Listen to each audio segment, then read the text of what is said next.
There we go. I forgot to plug in the microphone. Derp.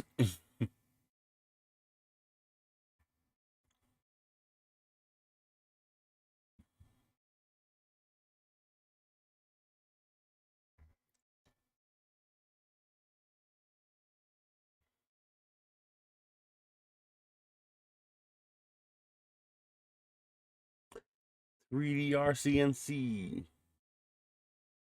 Well, I'm dirty blonde, so I'm kind of halfway there.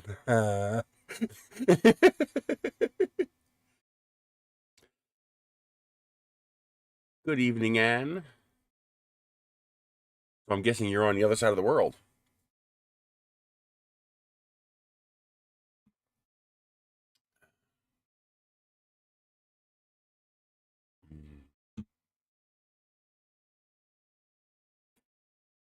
Nice.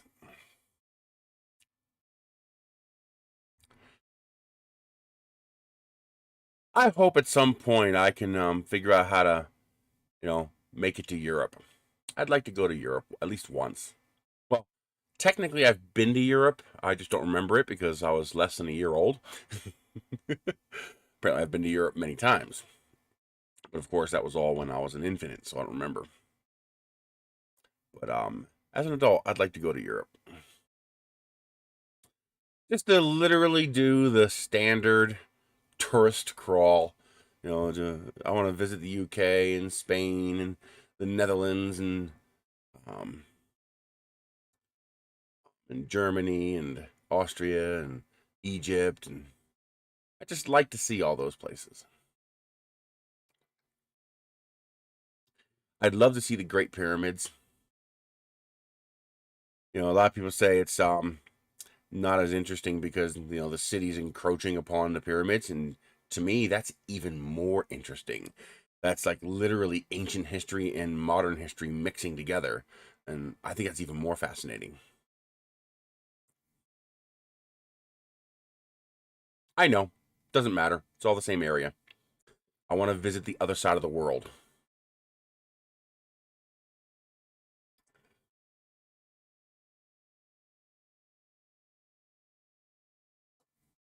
I would have liked to have visited Russia at some point, but that's probably not a good idea for the next 10 or 15 years. There's a lot of rocket history. If you're into rocketry, there's a lot of rocket history in Russia. The Cosmodrome, stuff like that.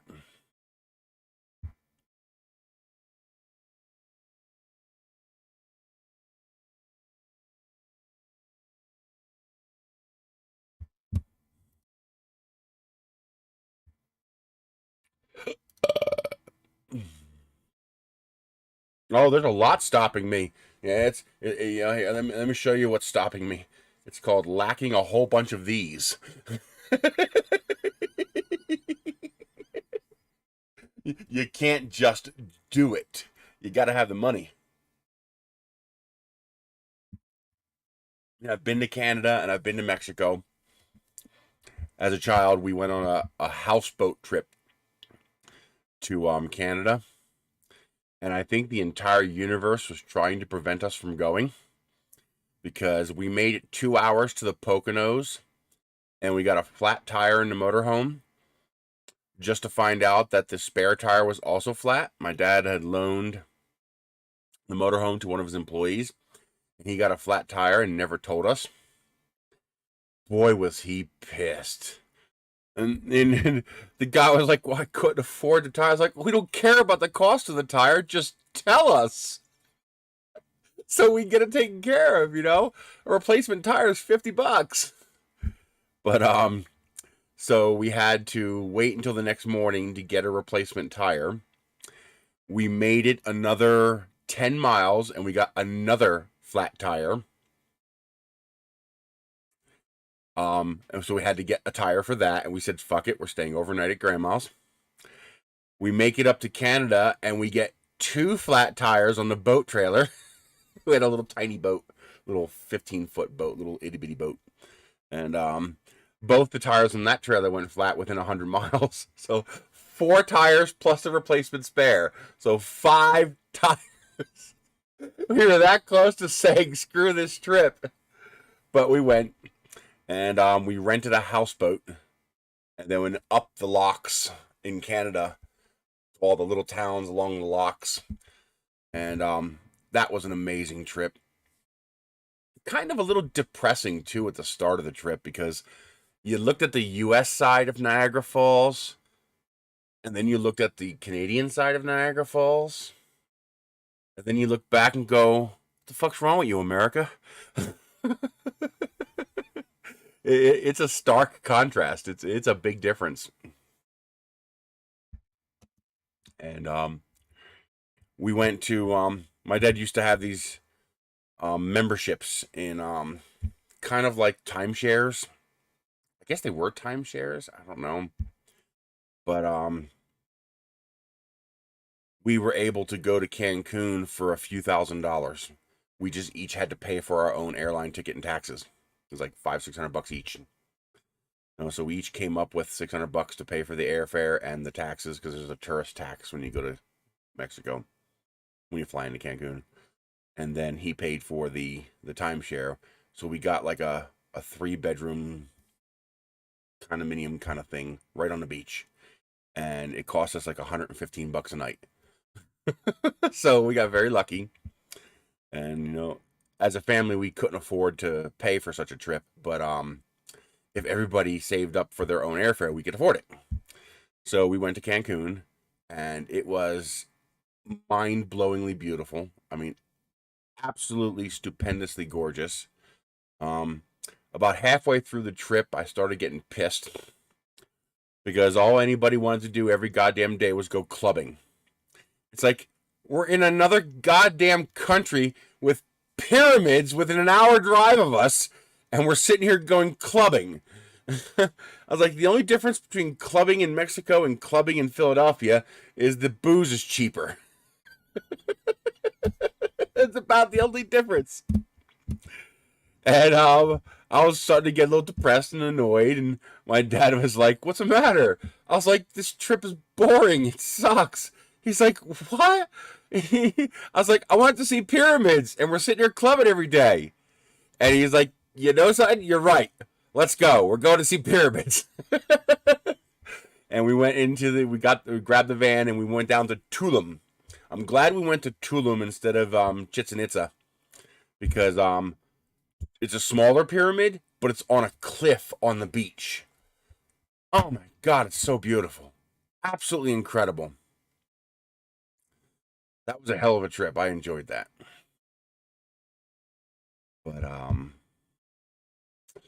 yeah, I'd like to, see things like the Great Pyramids and the Sphinx. I'd like to see, do a tour of Europe. Let's see.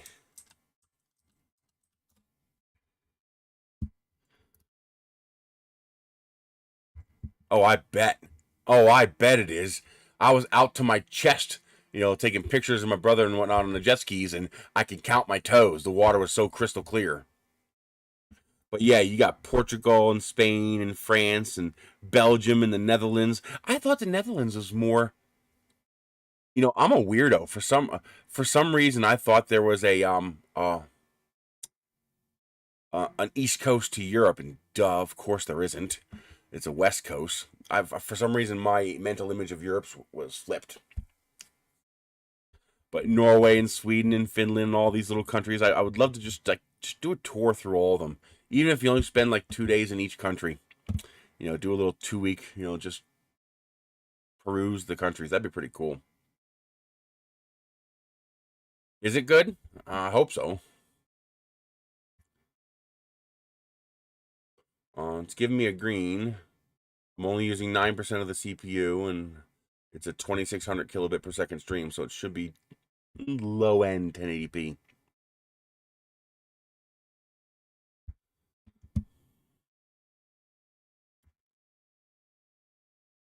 But yeah, it'd be pretty cool to be able to go to. I'd also love to go to places like Egypt and Saudi Arabia and United Arab Emirates and stuff like that. If they're safe to go to. I'd love to see India and Thailand and Singapore, and I'd love to visit Australia. Australia's freaking cool. But Yeah, not likely to happen. You're talking, just Europe, spending 2 weeks in Europe. What's that going to cost? 20 grand? When you add up the airfare and the bus and train and all that, whatever, and the hotels and everything, it's going to cost 20 grand. Because, figure 10 grand a person at least.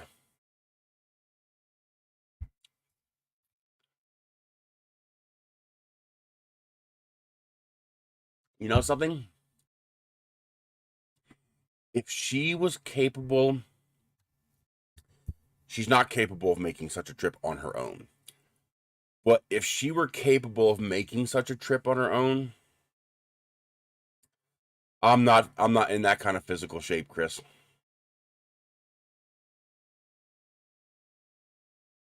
Oh, I like snow. Why do you think I chose Edgewood? Because we still get snow. I definitely like snow. That's the whole reason why I preferred Edgewood, is because it still has snow. It's the South. Okay. From a financial perspective, I don't like snow because snow costs money. Snow is expensive. You have what's you have environmental when you just okay. I guess when you're hey Pygar, hey Ronald, I guess when you're better off, you don't have to worry about this. It becomes less of an issue. But when you're poor, but you're trying to live a little bit better than poor, there are certain things you can do to fix the deck in your favor. So when you have one chance to move, pretty much anywhere in the country you want to move, there are decisions you can make that will fix the deck in your favor just a little bit. So, for example, you have transportation cost of living. One of the reasons I chose New Mexico is that the driver's license is $47 and it's good for 8 years. Car registration is $40 to $50 a year. And there's no inspection if you're outside of Albuquerque and Bernalillo. So that makes owning vehicles extremely affordable. A big one is trailers. I have 5 trailers. All right. Now, the nice thing about New Mexico is, first of all, they don't bother you. And second of all, trailers get permanent tags. Unless your trailer is above 6,000 pound GVW, you get a permanent tag. That means you register it once for life. All right. That brings the transportation cost of living very, very low, while still allowing me to do things that would normally require a higher level of income. Then you have environmental cost of living. One of the nice things about living in an arid desert environment, especially a mild one like Edgewood, is that your environmental cost of living is very low. Keeping this house 70 degrees costs me $30 a month. It just doesn't cost very much because you're just cooling the air. Most of like you live in Florida, your electric bill just for air conditioning could be $500 or $600 a month. And most of that is not actually cooling the air. Florida is cooler than Edgewood. It's going to be 90 degrees today. In Florida, it's probably going to be 80. Okay? But the humidity is so high in Florida that you're going to spend the bulk of your electricity removing the moisture from the air. I got you a half of Frank's gift reserve. I don't know what that is.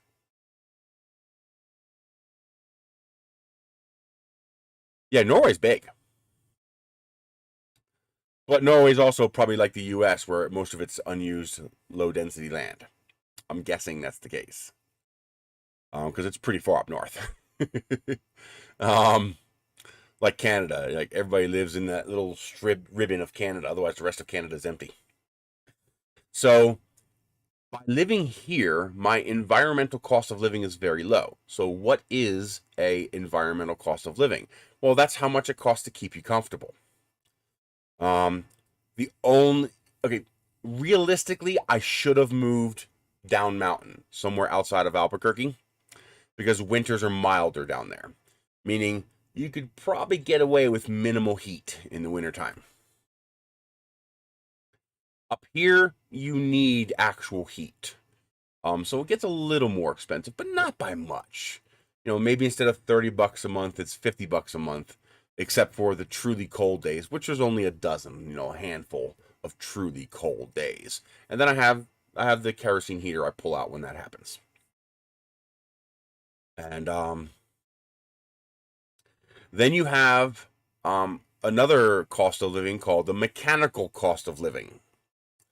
Now, this goes hand in hand with the environmental cost of living. And that goes both ways. So, for example, in Pennsylvania, the mechanical cost of living is ridiculously high, and the environmental cost of living is also pretty high, but some aspects are lower. For example, collecting rainwater is childishly easy, solar power, not so easy.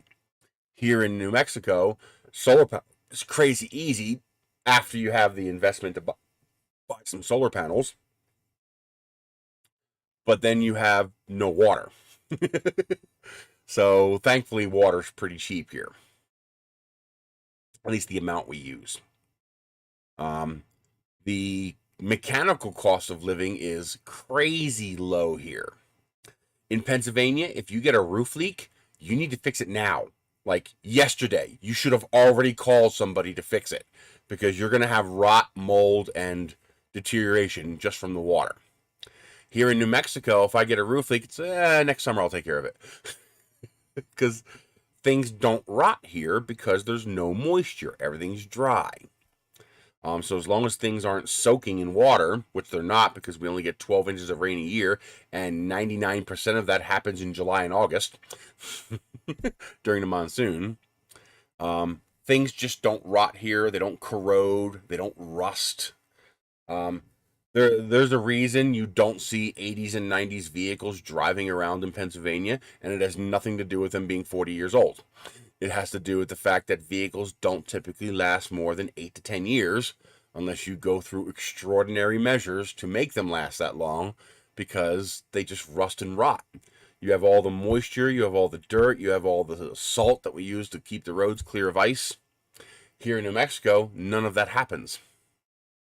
So you have, like, we're not talking about restored cars. Like, you know, you see somebody with a 57 Chevy, you know, that's fully restored and all pristine. No, we're talking about faded paint, clear coat failing, you know, seats tearing a little bit because they're 40 years old. Just regular run-of-the-mill, nothing special, not a restore project, not a monkey wrench project, just regular old 80s and 90s cars driving around.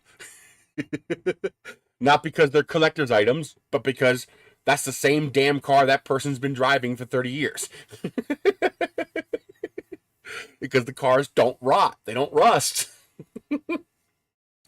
And so your mechanical cost of living is very, very low.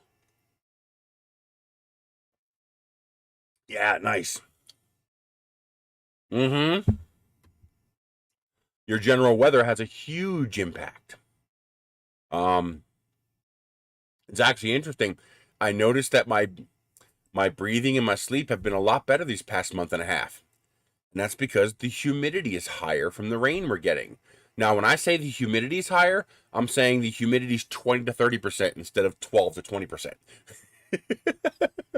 So still incredibly low compared to the rest of the country, but that little difference is enough to make it so that you're not dry so much. So there might be something to setting up. It reminds me, Michelle, you got hungry cats. um,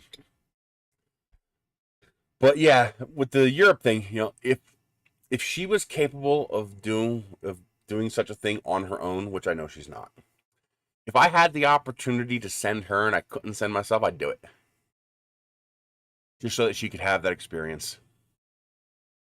Yeah, she's doing okay. I mean, I hope she's doing okay. I'm not a doctor, so I don't know, but she's taking physical therapy. You know, she gets pissed at me, but I'm forcing her to walk more. I did manage to get her a walker because they're really worried about her falling. When she walks into a grocery store or something like that, she doesn't need it. Because you know, you just get a cart, you know, and you have a shopping cart to lean on. But when we go, for example, to the movies, I noticed that one time we went to the movies that the walk from the parking lot into the theater, through the hallways, back to the screen was more than she could handle. Like, you could tell she was beyond her limit and that she was gone. Like, just like, she couldn't take it. So this will help a lot with that. Hopefully temporary.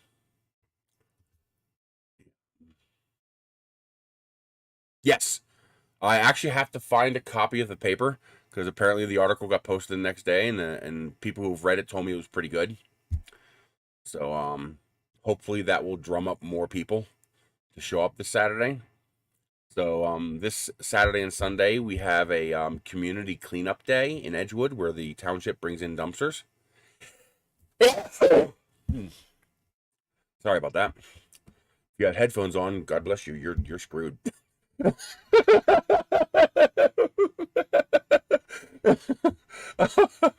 God help the headphone users. Yeah, I like variation too. It's one of the reasons I like Pennsylvania because Pennsylvania has a true 4 seasons. Edgewood doesn't have 4 seasons. I mean, technically Edgewood has 4 seasons, but in reality, it's summer winter. I mean, you could technically say there's a fall and a spring in there somewhere, but not really.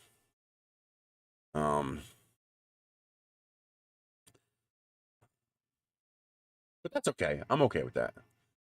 Yeah, I love how green everything is right now. Everything is still green. My jungle out front is getting taller, and I love it. But it'll be gone next month. Once the rain stops, that'll all wilt and die very quickly. But I would love for her to experience that, even if I couldn't experience it myself. You know, I would love for her to have that experience before, you know, we get too old. But we'll see. But for now, just got to figure out how to survive, get off my lazy ass, and start getting shit done.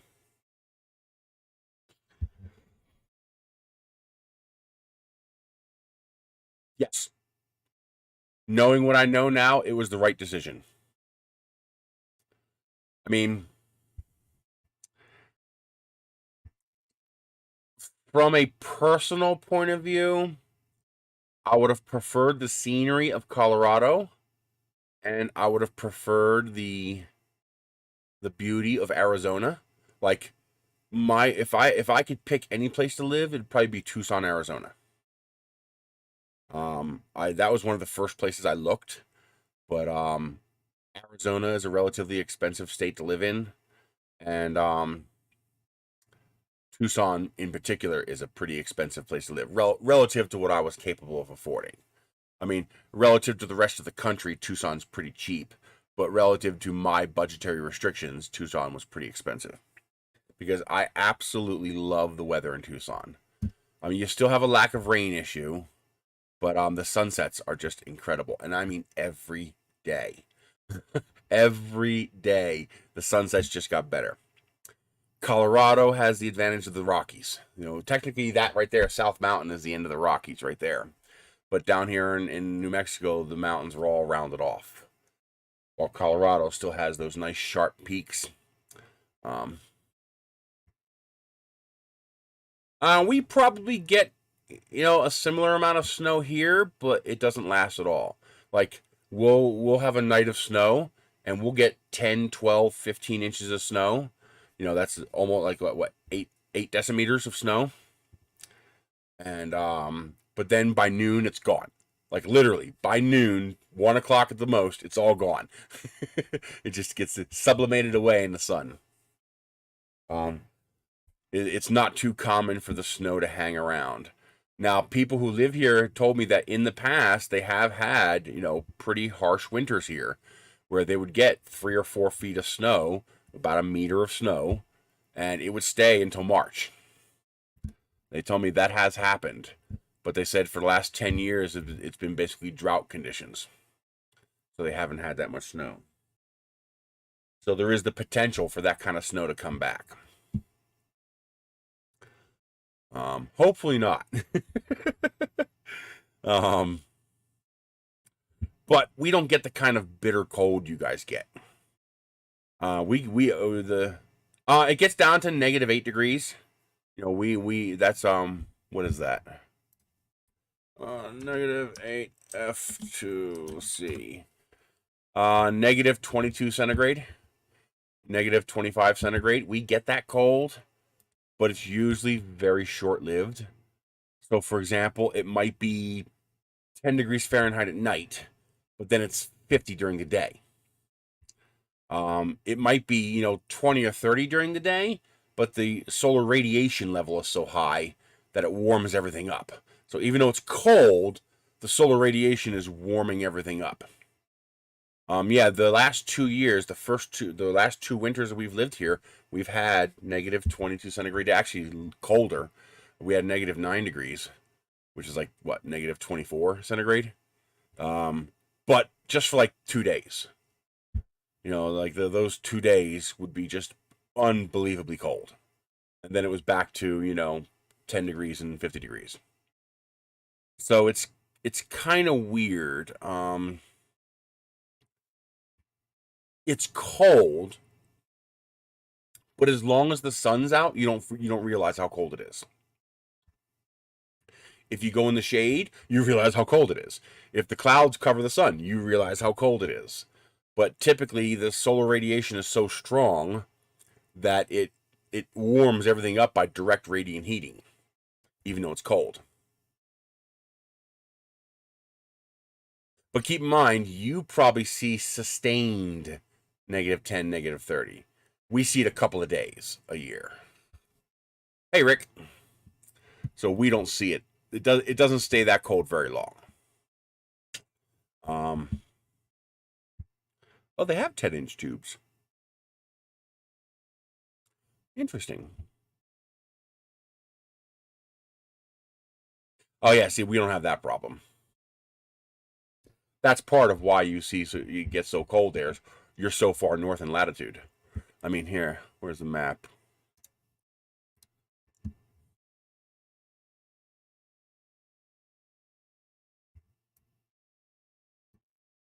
Yeah, no shit. Norway's up there with Alaska. So you can see here, here's Norway, and look at here. You're right there with Alaska. So yeah, no shit, it's gonna be cold there. Wow, even the United Kingdom is basically almost entirely in Canadian latitudes. I didn't realize that. Wow. To get down to my latitude, you're looking at the bottom of Portugal. Portugal and Spain.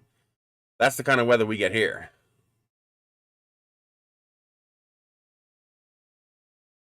I'm surprised you don't get colder in south of England. Because your entire country is above the entirety of the continental United States. Yeah. So you guys probably get a lot of ocean warming because you're completely surrounded by the Atlantic Ocean. That makes sense to a point. But yeah, parts of freaking United Kingdom are up near parts of Alaska. Jesus.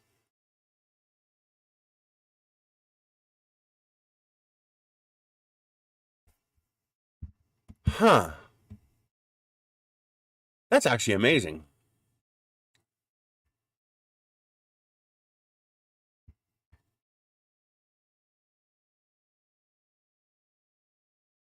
The U.S. really does have an incredible variety of weather and terrain.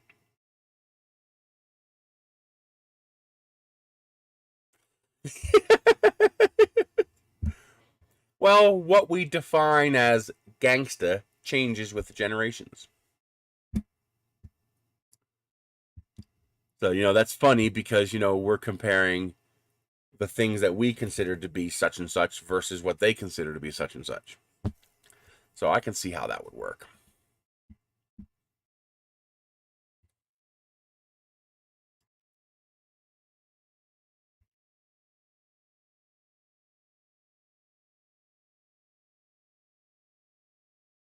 See that? So you never get warm there. You never truly get warm.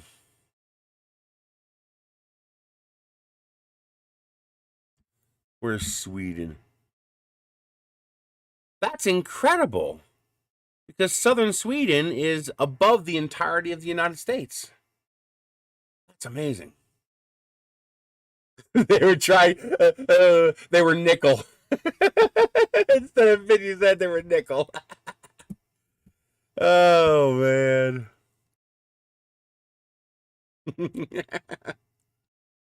Although this map is distorted.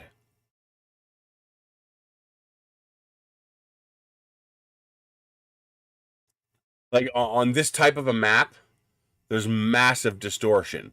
So, for example, Alaska is not this big. If you looked at this map, you'd think Alaska was as big as the entire continental United States. And no, Alaska is not that big. This map is massively distorted so that when you draw straight lines on the map, that it works out with latitude, longitude. I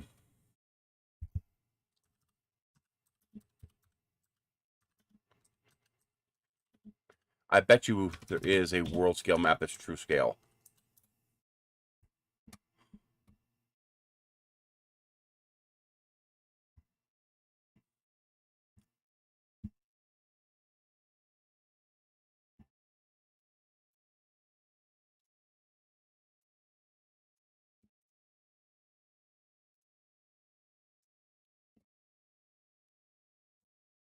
Yeah, see how it gets distorted?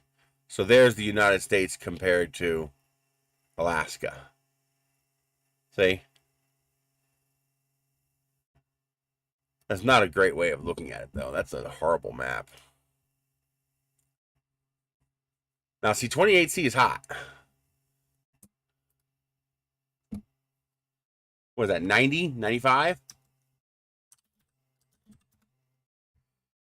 80, oh, it's only 82. That's not that hot. 82 is not hot. Well, depends on the humidity level. If the humidity's high enough, 82 is miserable.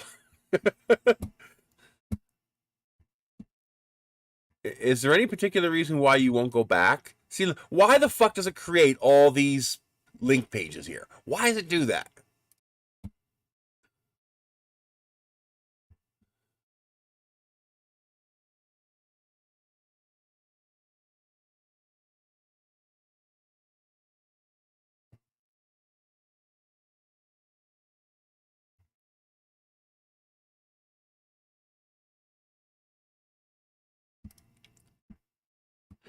That's a bit more accurate there. So you can see Alaska is still huge, but it's not, as big as the whole country. Huge. And you get to see how truly small countries like the United Kingdom and Norway, Sweden, Denmark, you can see how truly small they are. Like New Mexico is probably bigger than Norway. Huh. What's this? There we go.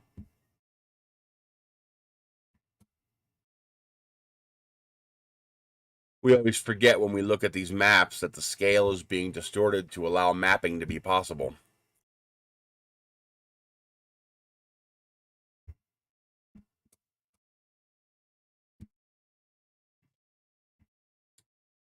I found out different sizes of these tubes are available.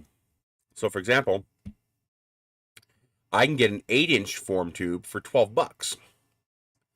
So when I go down to Albuquerque to get the gutters, I'm probably going to grab one of these 8-inch tubes to start playing with. To start working on a level 3 rocket. Not really. I got a, well, interestingly, got one of these corn dogs. She loves corn dogs. And they had a $2 coupon on Ibotta for corn dogs. But the corn dogs were like $14 for a 12-pack or something like that. So you were paying over $1 a corn dog even with the $2 coupon. But then I saw that it said any size, any variety. And I was like, okay, the 6-pack is only $4.77 and you still get the $2 off. So that means you're paying $2.77 for 6. So that's that's 50 cents each.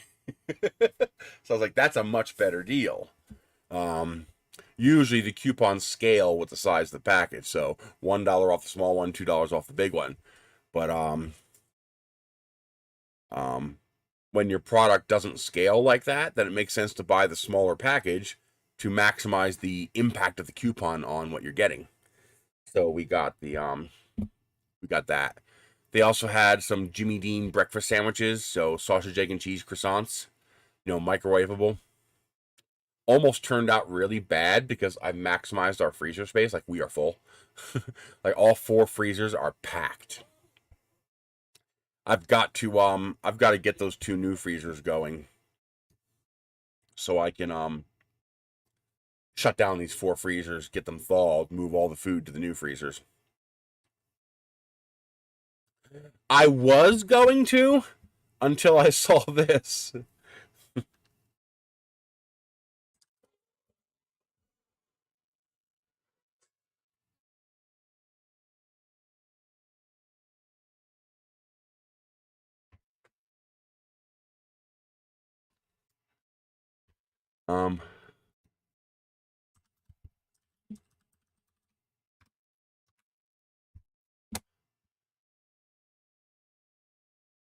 I was going to until I saw this. No, the shed is not roofed. I can buy 10 foot of gutter for $5. The electricity to print the gutters would cost more than that. Just the electricity would cost more. I didn't realize gutters were so cheap. Even the nice ones, like not that.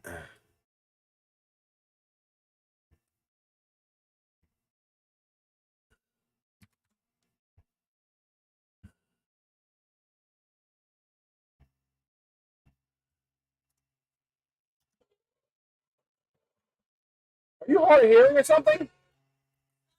I know it's not you. It's whatever dumbass is calling me back again. Even this nice galvanized gutter, it's only $11. I mean, at that price, it's stupid to print my own gutters. I didn't realize the gutters were so cheap. So I'm going to print the gutter hangers, the hardware to put up the gutter, and then just buy the gutter. It's stupid to print gutter when you can get it that cheap. I just did not realize it was that cheap. Oh my God, that's a lot of money. A 16 by 10 foot patio cover, $2,000? Jesus, that's a lot of money.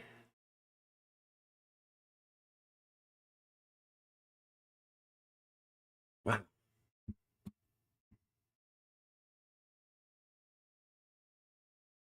But yeah, I'm just gonna buy them for that price. the electricity cost alone makes it prohibitive. Thank you, Mad Hatter.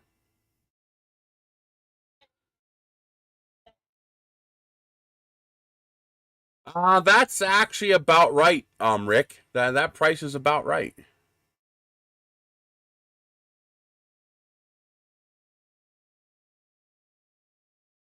They don't cost that much less here.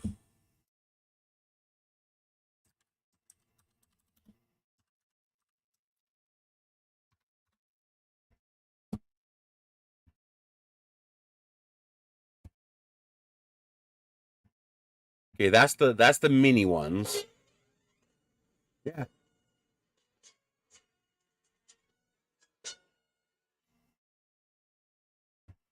I don't know who it is. They need to leave a message. Yeah, they're $1.50 here, so you're paying almost exactly what we're paying.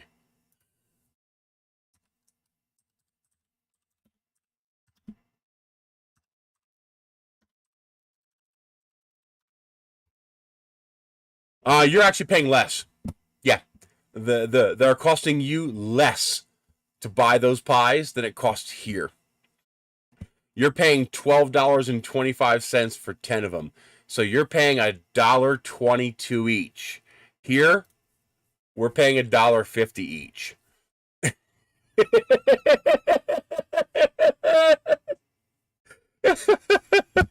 How fucked up is that? American Hostess cherry pies are cheaper in the UK than they are in the US.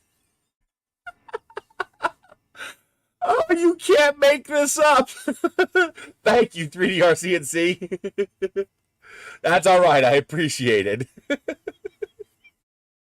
How messed up is that? Oh my god.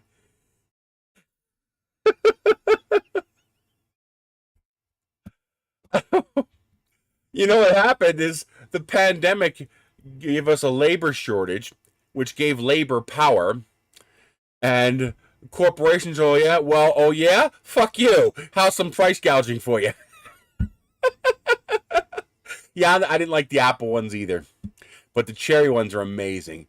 I don't even know if they make them anymore, but the blackberry ones are amazing if you can find them. Do they still make the blackberry ones? They might not. Or they might be by a different company. Oh my god. Hey, on sale, 2 for 3, which is just $1.50 each.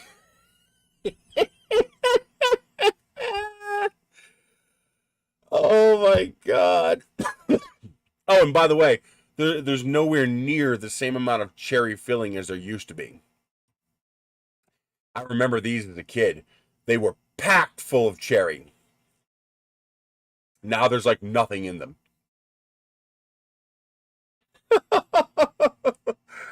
Oh my god, I cannot believe you're getting them in the UK. Is that with VAT? Is that with your VAT? Is that like your out the door price, or is that still plus VAT? Or do they not charge VAT on food? How does that work in the UK? Oh, that's 8 of them. You got 8 of them, not 10. I had the numbers flipped. So probably about the same price.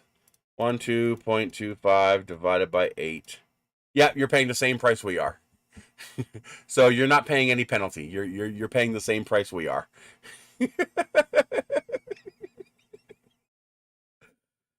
Oh my god. You know what I need to do? We need to order the pies to be sent to the UK and then just cancel. Say, oh, we'll just pick it up here. Because then you're not paying the shipping to get to the UK. Oh my god. That's incredible.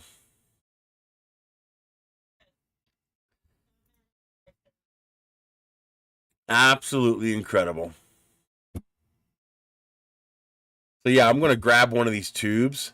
I'm going to have to check out both of them. You have Quickcrete and you have Saccrete. I wonder if there's a mass difference. Because obviously, well, it also depends on how they're wound. So for example, if one is lighter but it's wound poorly, then it's not going to, it won't be very durable. And you're going to want durability. Does it tell you how much it weighs? No, it doesn't.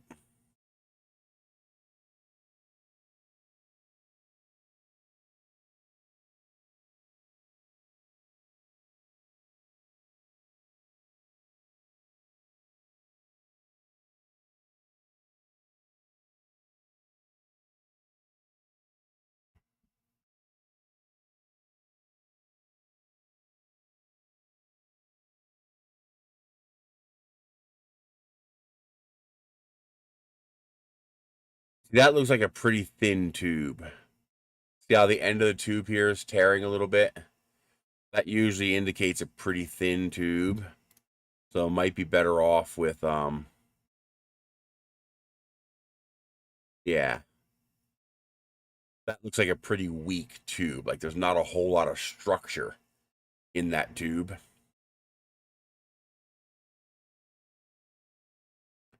So might go with the Quikrete tube. It looks a little bit on the thicker side, maybe. Looks like it might be just a hair thicker.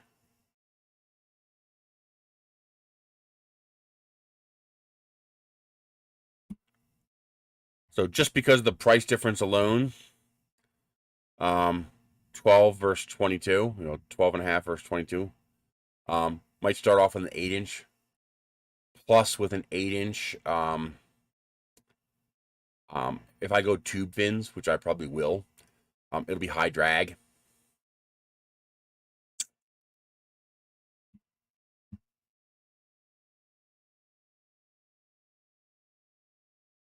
Hell, I might even 3D print a skeleton to go inside the entire tube to reinforce it. Like 3D print like a 1-inch skeleton to line the entire inside of the tube to beef it up a little bit.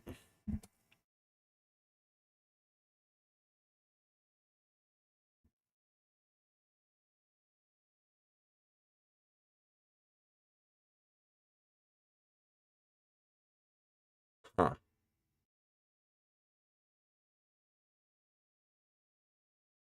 Interesting. So tube form might get me different results. Yes. So a 10-inch is $17.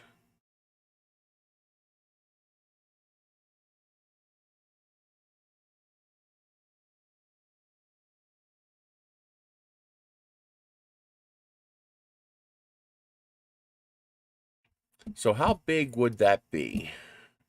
So if we make a donut with a radius of, if it's 8 inches, that's a radius of 4, which is, really? It's only 200 millimeters across? Yeah, I guess that's about right for 8 inches. So that would be approximately 102.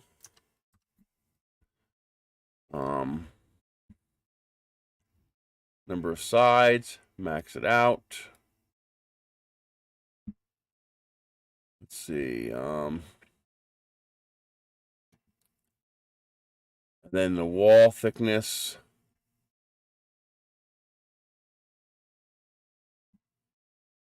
It'd be 75.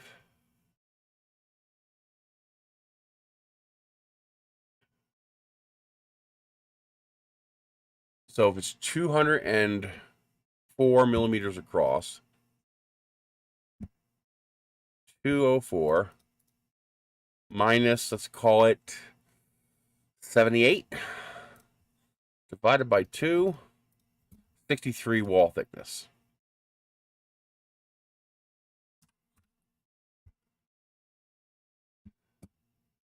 So that would be the centering ring. Wow. That's much bigger than I thought. That can't be right.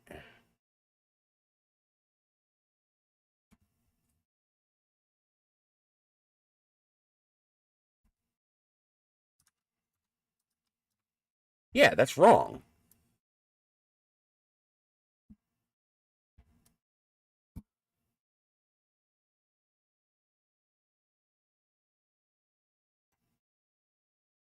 Oh, no, this is millimeters. Okay, let's make sure I'm doing this right. 8 times 25.4. It's 203.2. All right, but I was using, because I can adjust these numbers later. See, the problem is some of this shit uses radius and some of it uses diameter, and it's really annoying. Oh, it's made it 30 for some reason. Why is it maximum?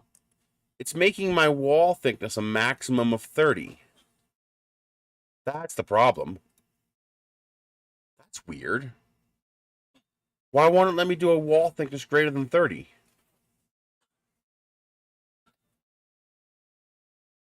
That doesn't even make any sense.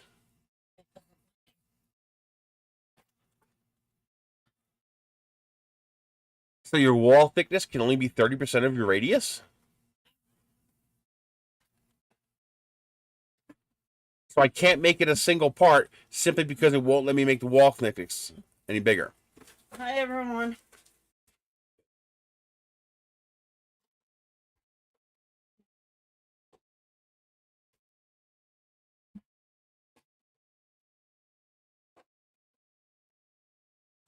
That makes no sense whatsoever.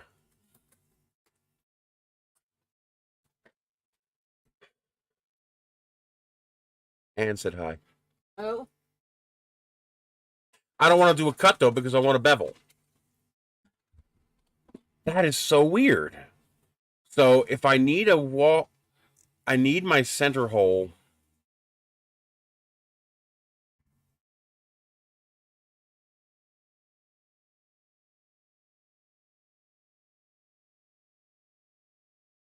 Baby. That is the weirdest thing. Why in the world would it have that kind of an arbitrary limit?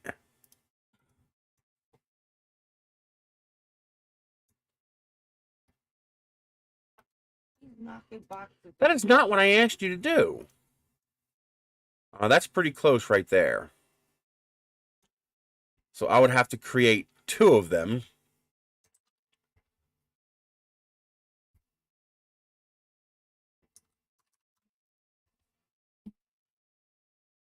Even 2 of them won't work because there's not an overlap. There's an actual gap in between the 2 parts.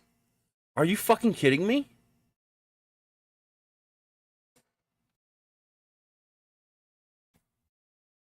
What the hell?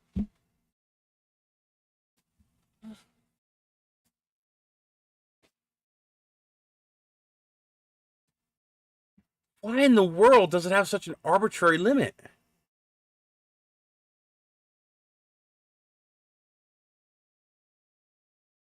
So the only way this would work is if I created 3.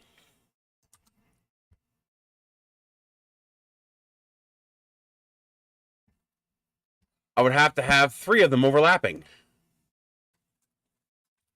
That is so weird to have such an arbitrary limit.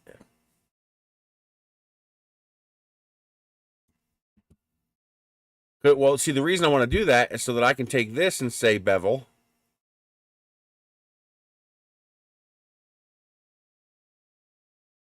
And take this one and say bevel. Oh, is it not beveling the inside edge? I don't think it's beveling the inside edge.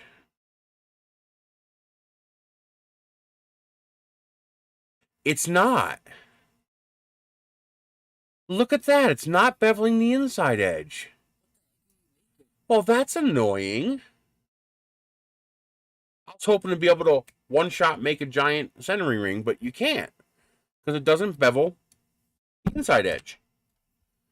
Well, isn't that just stupid?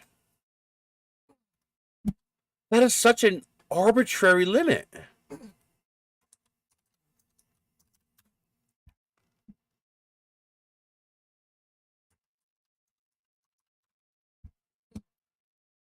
What a weird arbitrary limit. Well, it doesn't matter. I can't bevel the inside edge, so there's no point in going that route.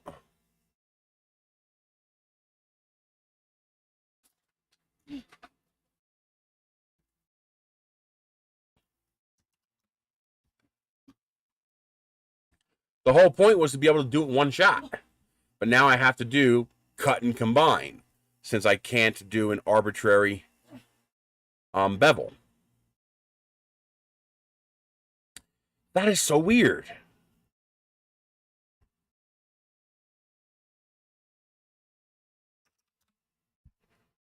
Oh, that is so weird.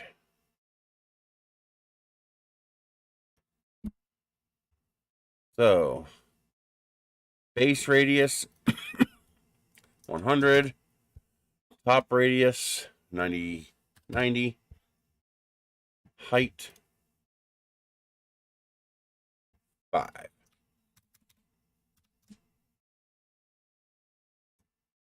Number of sides.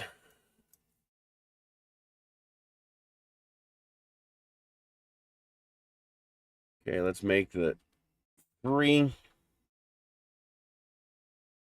And make that 95. Probably make that 96. Yeah, that looks right. Probably make this 2.5.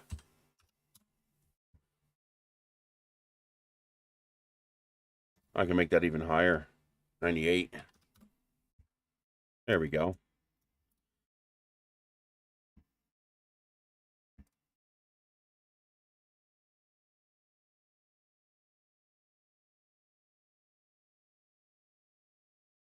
Well, I'm trying to use Tinkercad because Tinkercad's completely free. It's also very, very easy for people to learn how to use. Okay, so there's my bevel. Now what I need to do is Control D.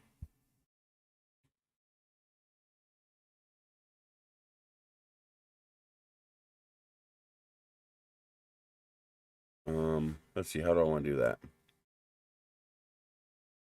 I guess just join them. So I take this one and this one, join them, rotate 180 degrees.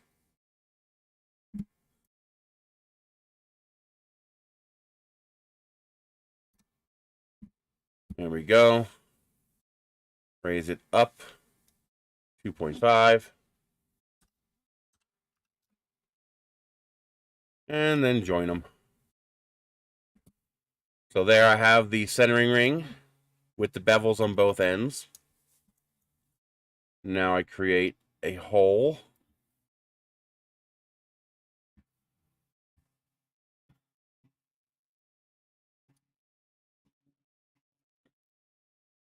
Increase the sides. It's probably going to be about, I hate when I misclick, 78 by 78.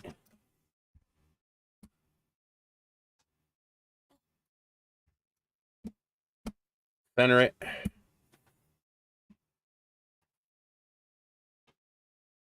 Cut. There is the hole going through the center. Now I also need to put a cone in the center.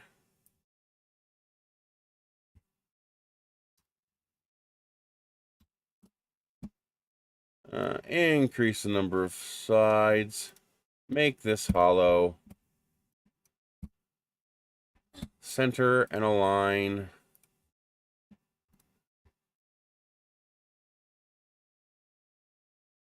So now it's not touching. And now it is touching just a little bit. And I technically don't need a bevel on both ends, but it's 3D printing, so I might as well do a bevel on both ends. 180. And then bring it down until it just touches. A little bit more.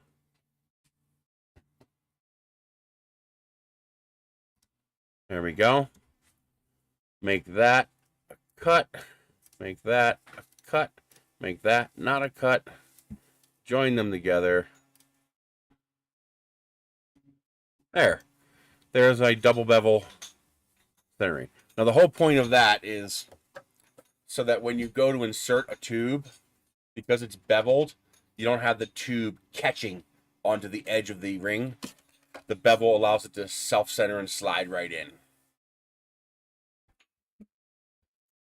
So this is not the right dimensions. I'd have to actually get a tube and actually get a motor mount tube to actually measure them, but this is close. This is like within 95% of what it will be.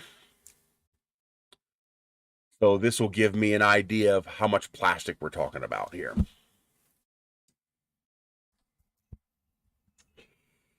Let's see. How do I want to do this? Let's call this a 8-inch centering ring.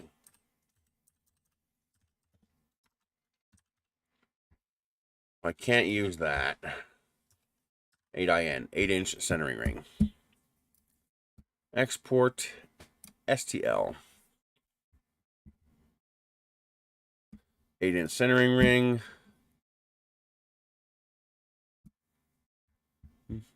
Downloads. Yeah. Shut up. All right. What the hell is that?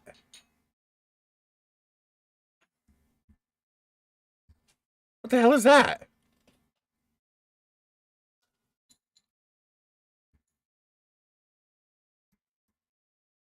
Anybody else see that? Oh, that's what it was. It saved everything, including what I had hidden. That's why. That's why I did that.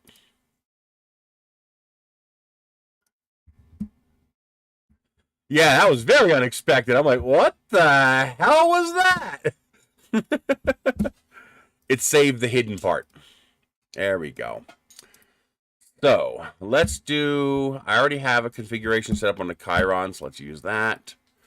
Since I'd be printing this with a 1.2 millimeter nozzle, 1.2, 0.94, 1.2. Let's see here. Let's do no top and bottom layers. We're going to do a 0.6 millimeter extrusion since I can get away with that on a part this vertical. No bottom layers. And I think 2 perimeters will be enough. I think that will be enough. Infill, let's start off with 20%.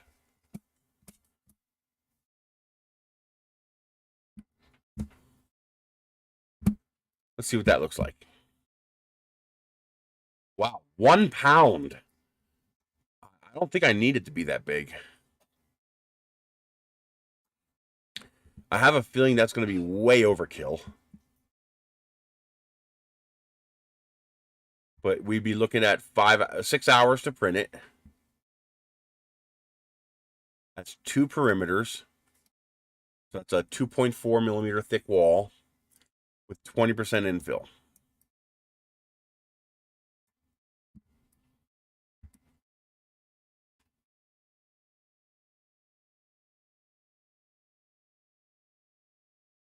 That's not too bad.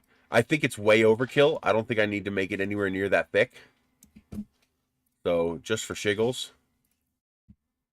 let's turn this off. Make it 30 tall.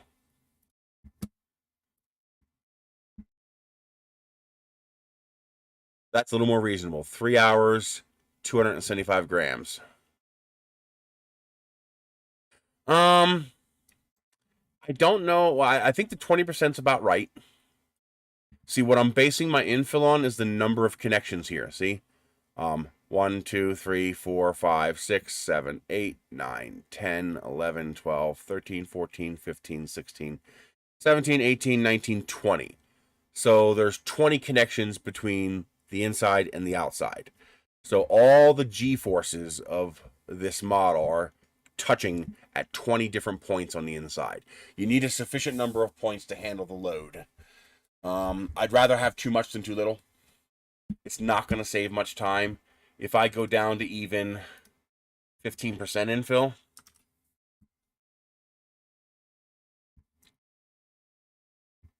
it only takes 30 minutes off the print, and it only takes 0.1 pounds off the print.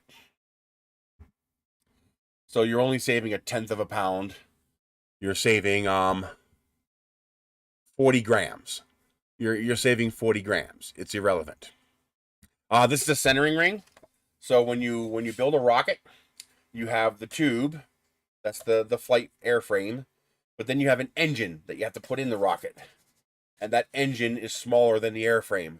So the centering ring adapts between the size of the tube and the size of the engine. So you can see that on here. So that center part is where the engine goes, and this is the adapter between the outside and the inside.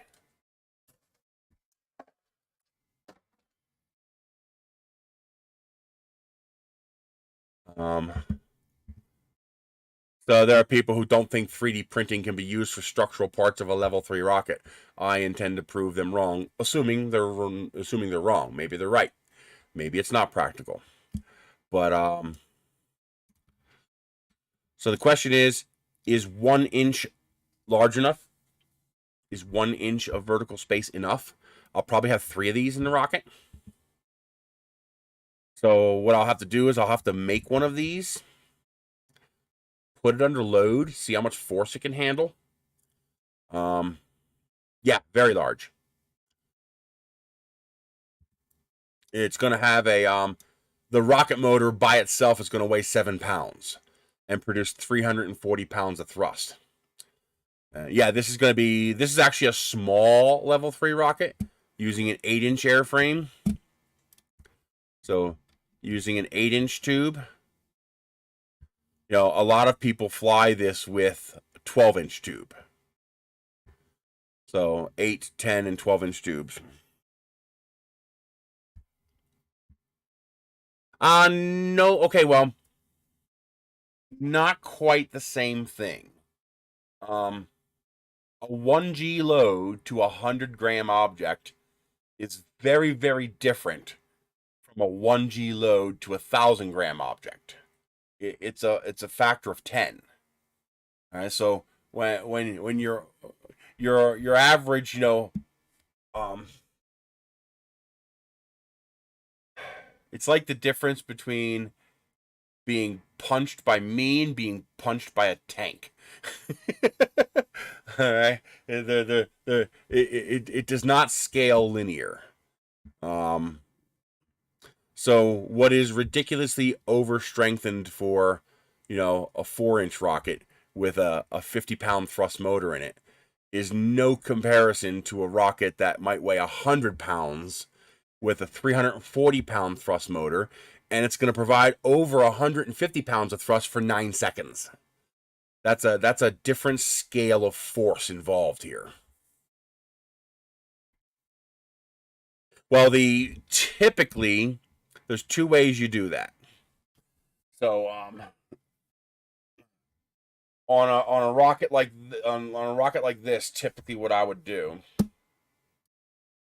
there's 2 ways to do it. So this holds the rear end of the motor. So the motor can't fit through that hole. It can fit through that hole, but not that hole. So that keeps the motor from going out the back. Now, as far as keeping the motor from going out the front, you'll either put an engine block inside here, so the motor can only go in so far. The problem is that restricts the number of motors you can use, because you can have different motors with different lengths. So usually what we'll do is we'll put a thrust ring on the back end of the motor, so the motor can only go in so far. And then this will lock it in place, so that now it can't go forward and it can't go backwards. What is this? I see eat. Eat the rich. Yes. Yes. Eat the rich. I love it. Yes. $10 popsicle shaped like Bezos and Musk. Boy, isn't the joke on those people they're paying $10 for a popsicle? Boy, that's funny from both ends of the equation. Oh my God. Well, it's an artist collection, so I don't mind paying an artist. Oh my God. Oh, is that them right there?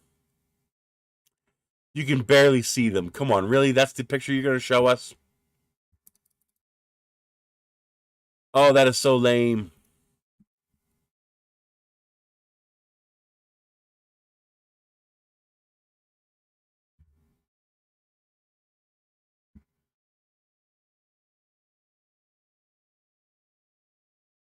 I love how it's the Monopoly guy. That's great. Oh my God.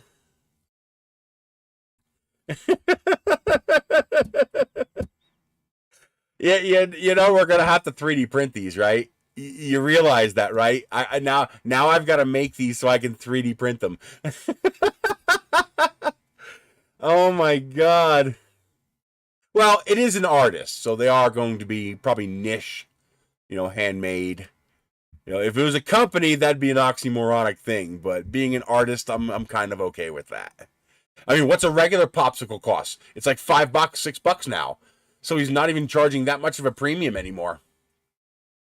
I mean, have you flagged down an ice cream truck recently and seen what they charge?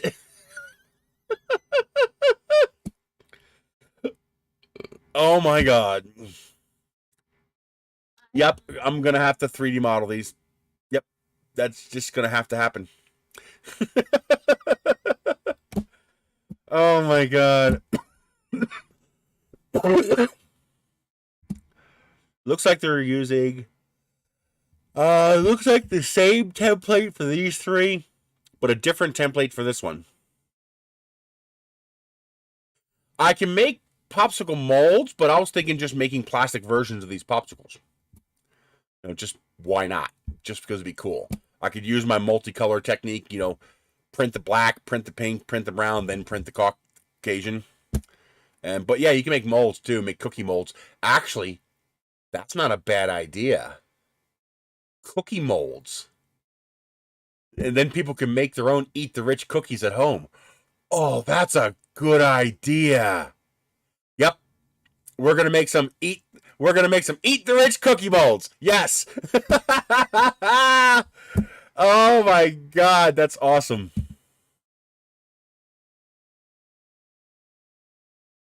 That is awesome. Yep. Gonna have to make some Eat the Rich cookie molds. I'm gonna make them for free up on Thingiverse. Oh my god, that is hilarious.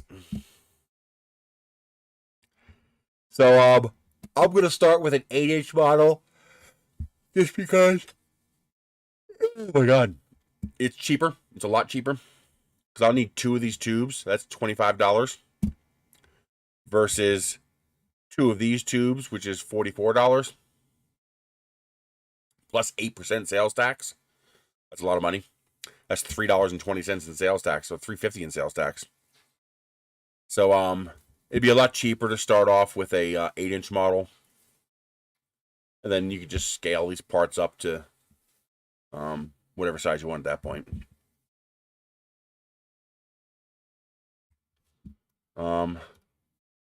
Yeah, I like the idea of using more of these as well. Like, for example, if I used 4 centering rings, my objective would be for 1 centering ring to handle the 350 pounds of thrust, so that even if 3 failed, the 1 would be enough. So I would have 4 times load capacity. I like that. I like having better than 300%.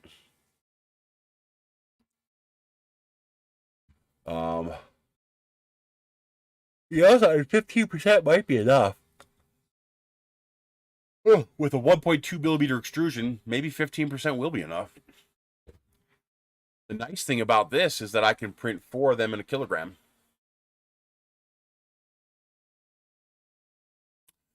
Interesting.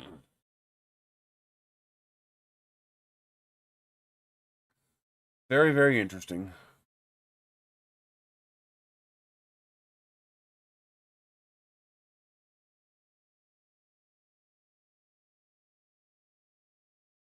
Huh.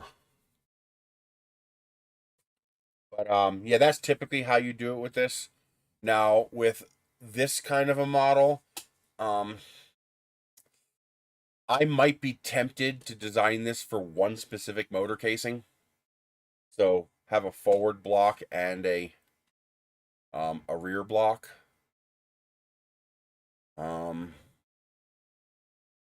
is a couple of other things I could do. I could make it multi-block. So I could have preformed holes going through it at certain heights, and then run a bolt straight through the entire model coming out the other side. So that actually I launched rockets last year at NSL. That was the last rocket launch I went to, was NSL last what was it, last January, last February? Up in Alamosa, Colorado. That was beautiful, by the way. Oh man, what a beautiful place to fly.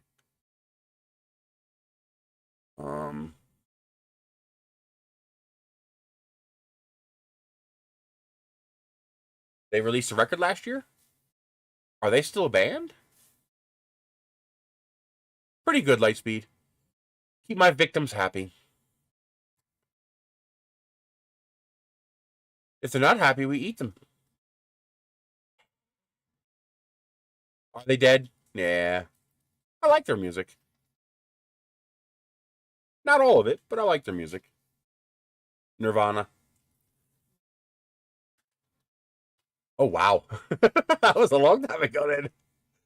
Damn, 30 years ago, 25 years ago. Yeah, that Olivia Newton from Greece, she just died yesterday. 73 years old.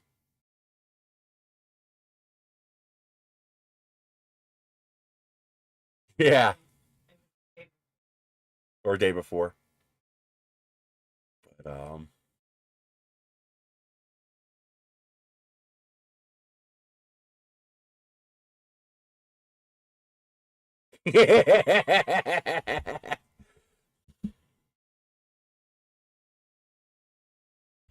her arteries were clogged from the grease. Dark humor. So, how big will a nose cone be for this monster? Let's find out. That's a 200 millimeter nose cone, so I could just download my regular nose cone and just scale it up. But let's make a new one. Just for shiggles.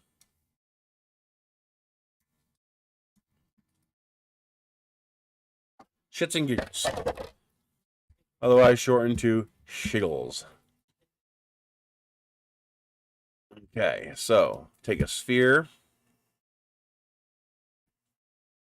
Increase the number of steps. And we are going to make this 200 by 200 by 400.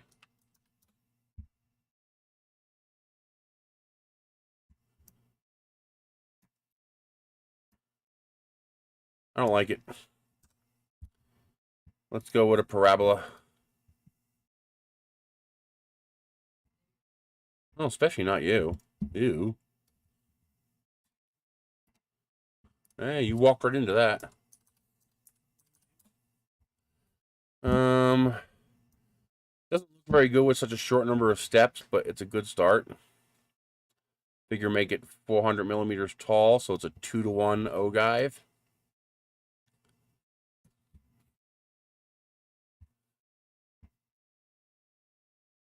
Looks like 500 millimeters is my max. Looks like it doesn't like any bigger than that.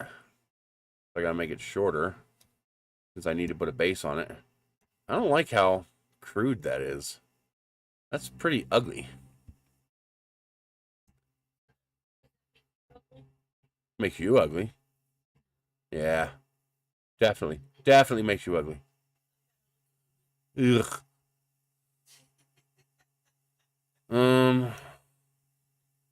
Making a nose cone in Tinkercad is a little harder when it's this scale, because the polygon count really comes back to bite you. And the sphere is not going to make any difference because it's going to be limited to the same 24 steps. I mean, there are little tricks you can use, but they don't work as well as you think. So, like, you can control D, and then you could rotate like this, effectively doubling the number of steps. But then your steps form this kind of a weird in-out type shape. In, out, in, out, in, out, in, out. And, I mean, that would probably be okay at the scale that we're talking about. Especially if I do this. Control D. And then do it again. Any reason why you're not playing nice? You got one look at you, Michelle, and said, I quit. And then we could do it again.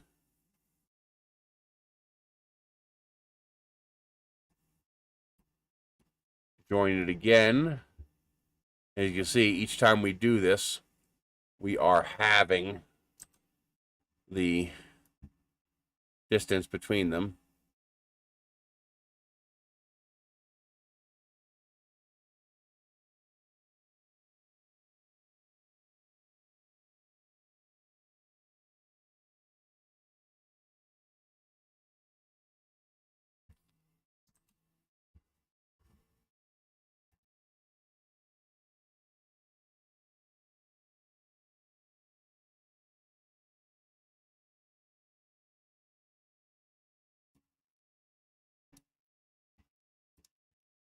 So now at this point, when you print this, you'd have a hard time telling this wasn't a curve.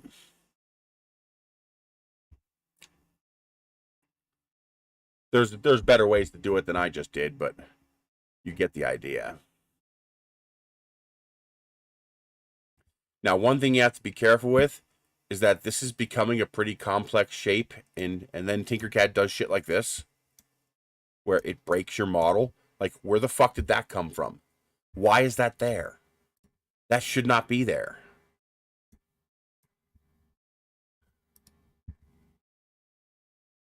Tinkercad does that when you make overly complex models. It's weird. So at this point, what you would do is you would save this. Oh, and you could finally highlight text in Tinkercad, which is not something you could do before.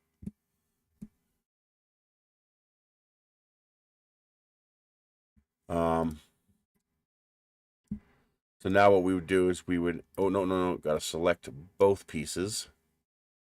We would export this as an STL.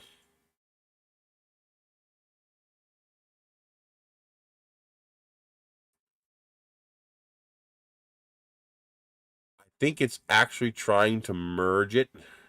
It's some kind of weird thing in the algorithm for Tinkercad where you get a certain number of polygons and the thing just goes apeshit.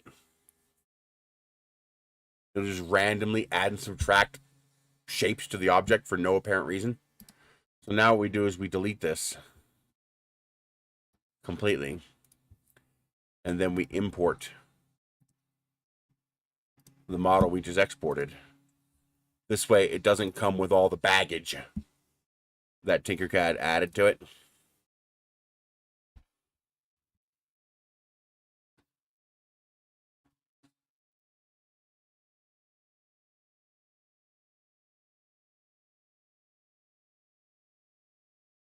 Because once you make those polygons small enough, it's effectively a circle. While that's loading, we can actually see that in here.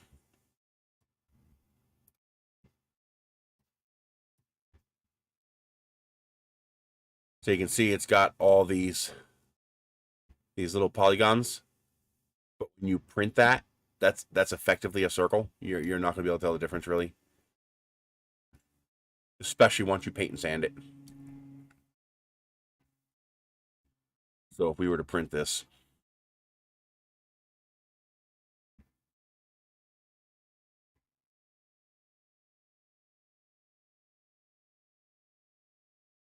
see, I mean, you basically would have a little bit of jiggle on the outside surface here.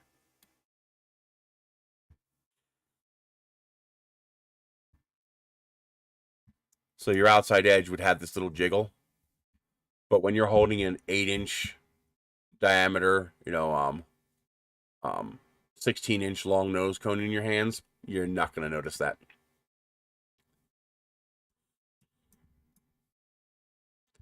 It'd be kind of like fuzzy skin.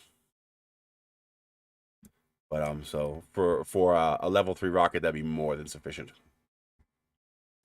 Now this I might go with 3 perimeters for the nose cone. Not for flight loads. The flight loads are irrelevant. But for impact stress, being able to hold the against impact.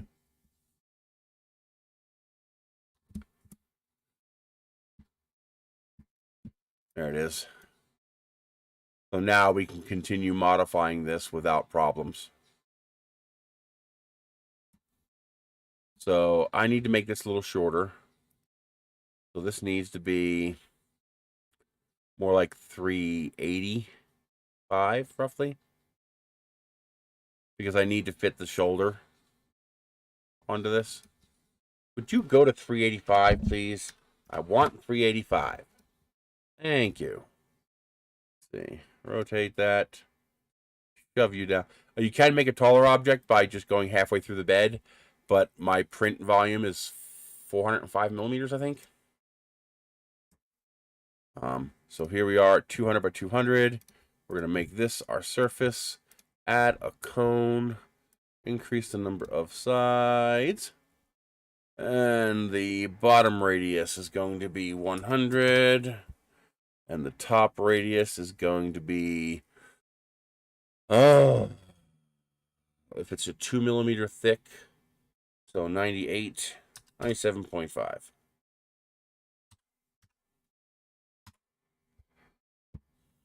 And the height is going to be 5. That might be enough. Let's go 96. That seems more feasible. And then we will drop a cylinder on the same level, because we're going to bevel it a little bit. Number sides. Give it a little bevel. Oh, no, we want a straight bevel. And we're going to make it 96 by 96. No, it's going to be doubled. 192. Yeah, 192.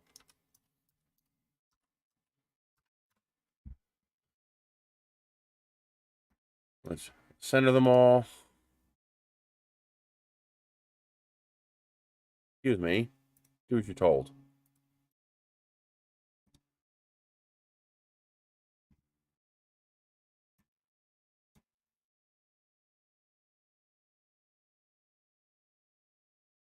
Why won't you work?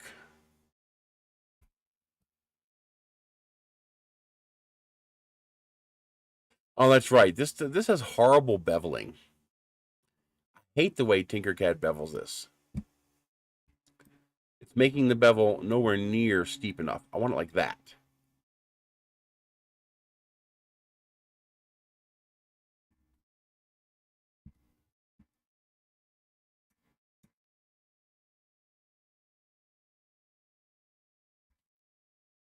Let's make it a little taller. And that looks about right. Now we just plop a square into here. And lop off the bottom. Got it all. That plus that.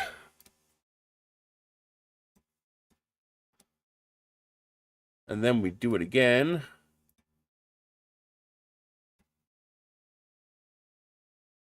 Except we bring it up to here to catch just a little bit of the bevel. There we go. Center everything. We are centered. And now join them.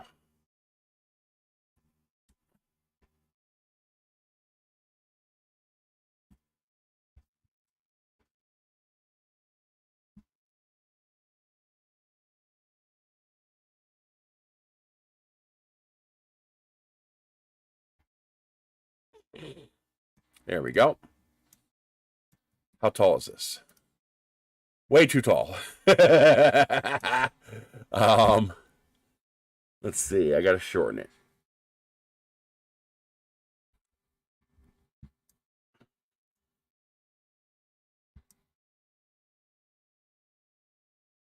I could just print it in 2 pieces. I prefer not to, but I could.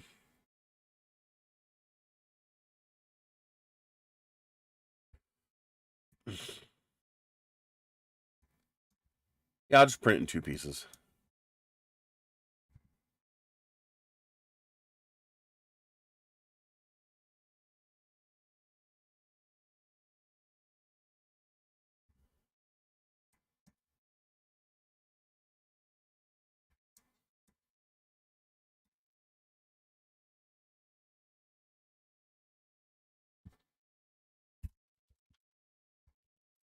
Okay. I would actually like that shoulder to be a bit bigger. It's not bad, but I'd like it to be bigger.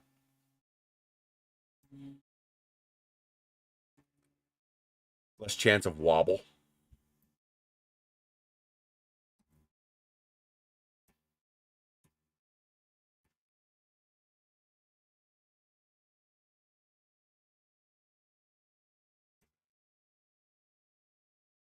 Yeah, it's a bit better.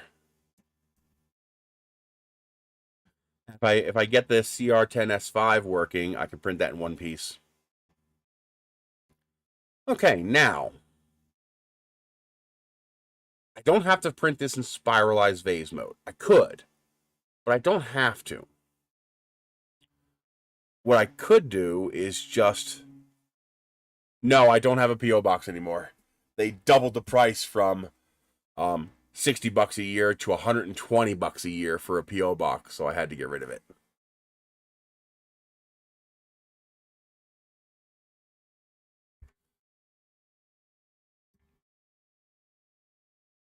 That is a thick enough shoulder now. No, it's just I had to disassemble all the printers in order to move them from Pennsylvania to here. Well, I haven't put any of them back together again. They're still sitting in pieces on the bus. Yeah, $120 a year. I was like, screw that. That's a whole month's electric bill. All right, so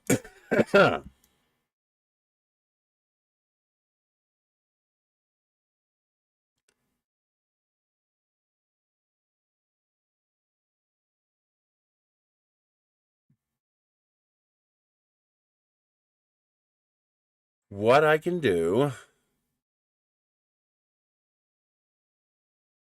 I don't know what it is. The simple way would be to just hollow it out. And the simple way to do that is Control D. Make it, let's see, 190 by 190, and then change the height by, say, oh, wait a minute, which one did I pick? Let's get rid of you. Let's make you a cut. Let's go 495, 490.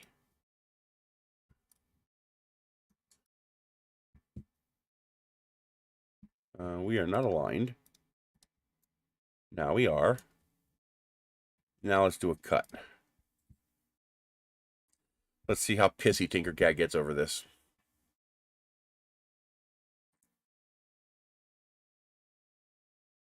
Yeah, like $60, that's $5 a month. I can afford that.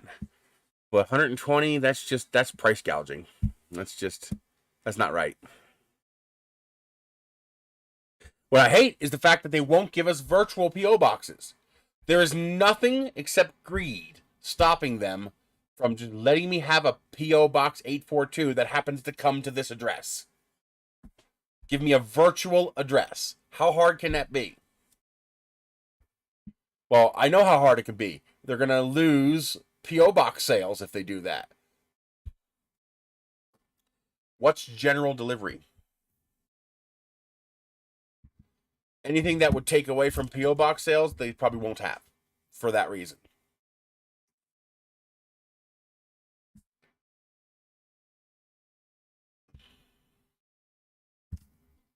Hey, it worked. It hollowed it out. Nice.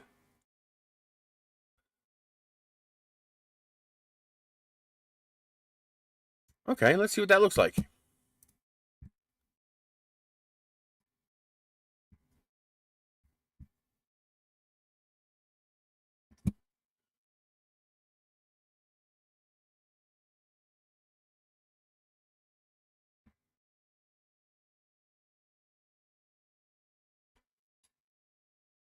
Well, the problem is I need an address that I could give you that will come to me that won't reveal my geolocation. And that was what a P.O. box is for. Expensive for a P.O. box. Yes, but they're not going to let me use their address. Because they want me to pay for a P.O. box. I'll ask them. I'll ask them if they do that. Let's find out. Let's see what Google says. Oh, it is a USA thing? Okay. That's different. USPS General.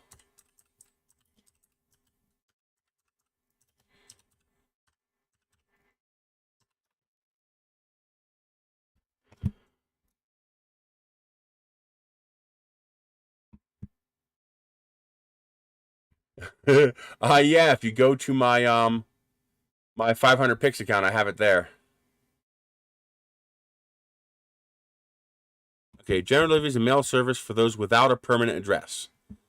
So they might not let me use it.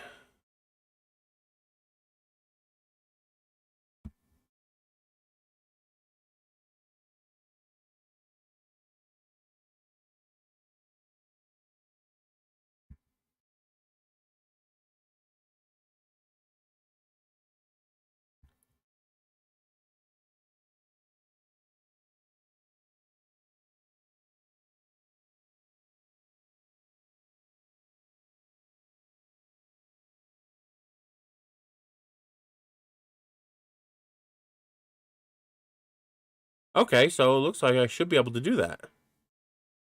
I know the postmaster. Well, we're not, I wouldn't call us friends, but we're definitely acquaintances. So if it's something he's able to do, he'll probably do it then.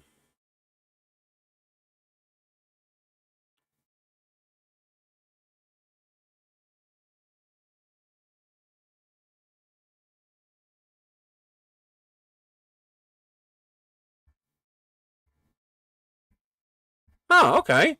I'm going to look into that.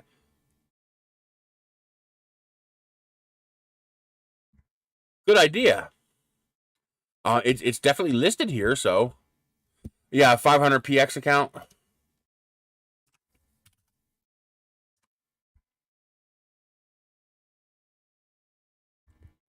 500px.com.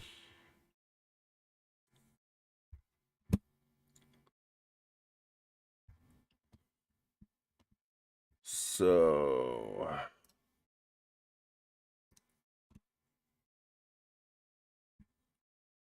I don't care about this crap.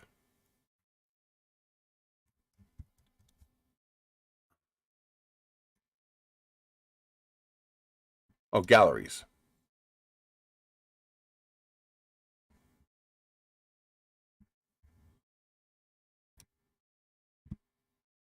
Okay, here we go.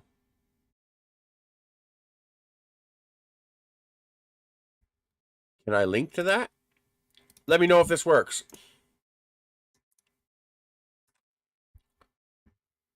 Oh, here's a share link. Let's see if that's any different. Yeah, there it goes. Use the second one.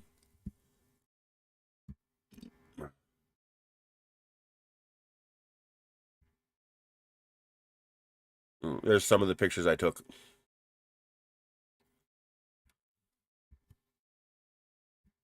I'm going to find out about this. This is fantastic. Thank you, Michael. Oh, no. If I have 10 a year, I'll be impressed. Oh, cool.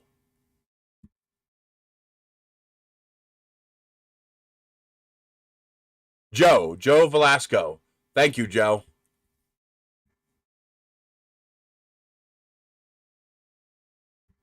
But yeah, it's right here. So that's obviously something that can work.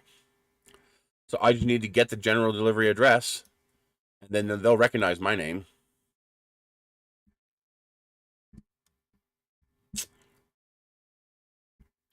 Thank you very much. That might save me a lot of hassle. In fact, I'm going to go to the post office today and find out about that. Okay, so how does this nose cone look?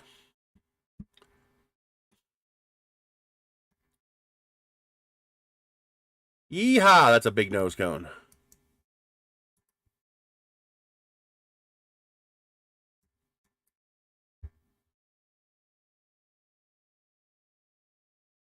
So what would that look like just printed?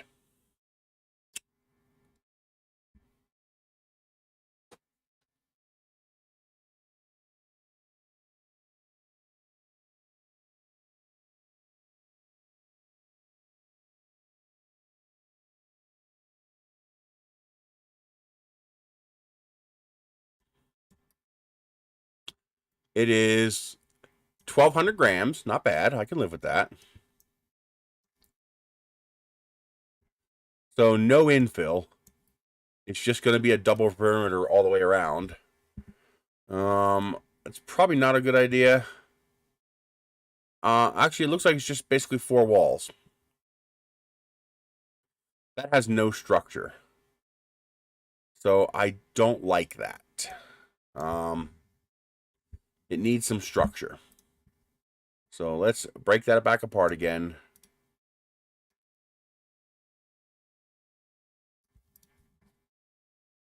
There we go. So let's make it. Please stop doing that.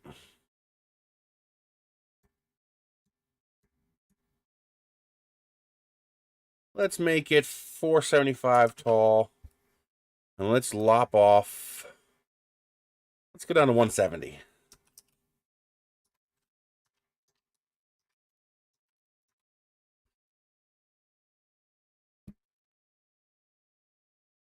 Let's center that.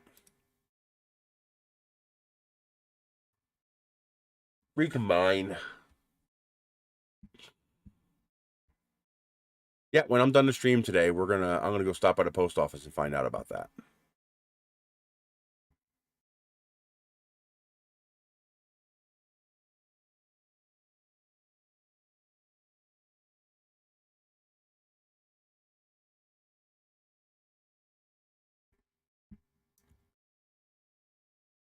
That looks a little better. Okay, let's try exporting that.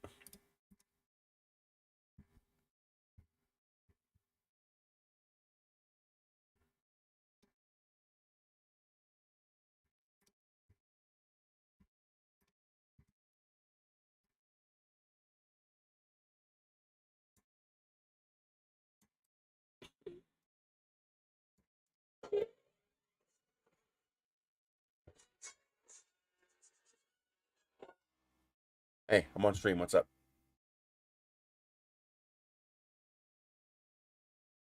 Try to give me a call in 2 hours. All right, bye.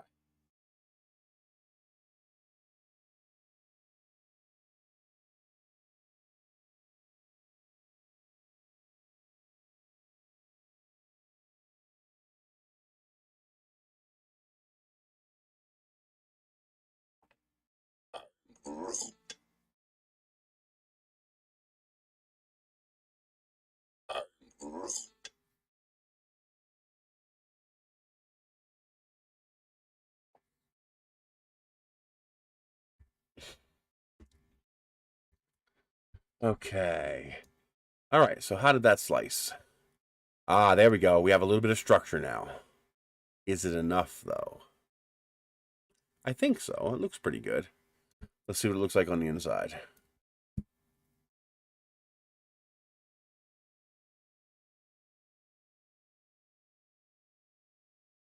Yeah, that don't look bad at all.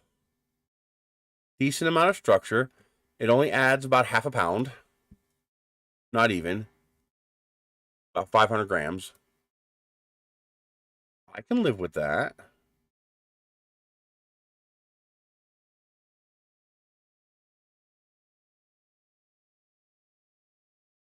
One thing I would like to do is to beef up this top a little bit.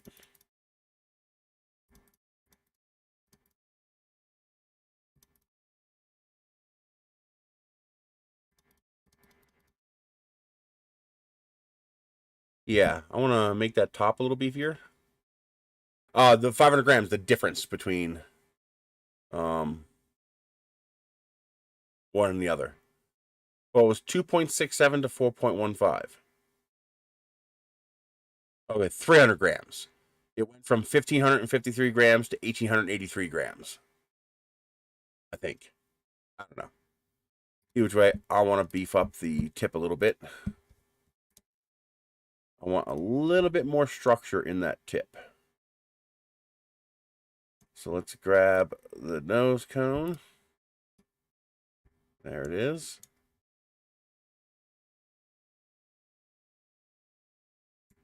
Yeah, there we go. I like that better.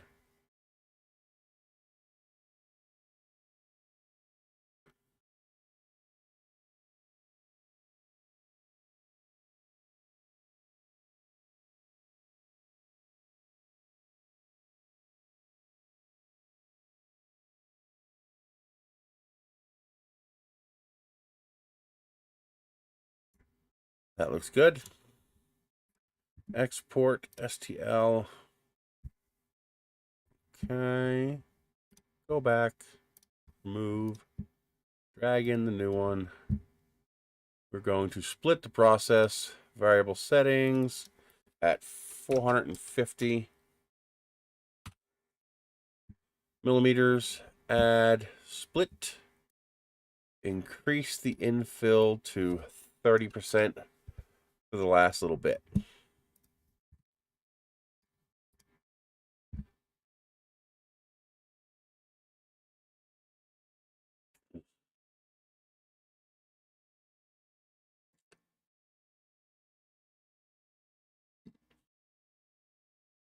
Come on.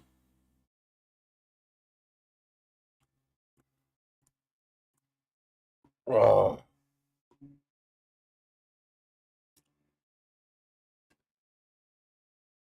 That's more like it. I like that. See how the nose cone has a nice dense matrix? That'll make that tip a little more impact resistant so if it hits the ground.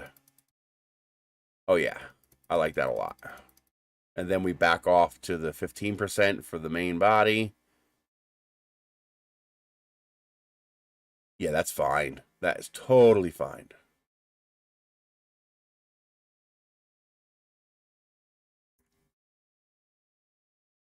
Yes. What I like about the nose cone would probably actually be easier in Fusion because all I have to do is draw the shape of the nose cone, do a revolve. And the same with the centering rings. I could just draw a profile and then do a revolve. So they probably would be a little better in Fusion. But Tinkercad is object oriented. It's physical. Now what I might do is I might play around with what's that? SolidWorks. I might play around with SolidWorks. Apparently SolidWorks is much better and has a better UI. Yes, SolidWorks is $50 a year as a hobbyist, but I'm okay with paying $50 a year for that kind of software, and it's less likely to go away since you're paying for it. They're less likely to yank the carpet out from underneath you. Well, you can see with Fusion, they keep getting more and more restrictive with Fusion. Yeah, that works.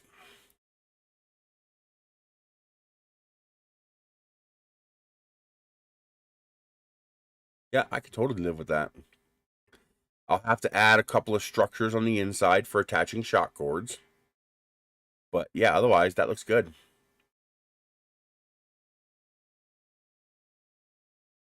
You know, for a basic, you know, you don't have to pay a dime and you can make yourself an 8-inch nose cone. That works.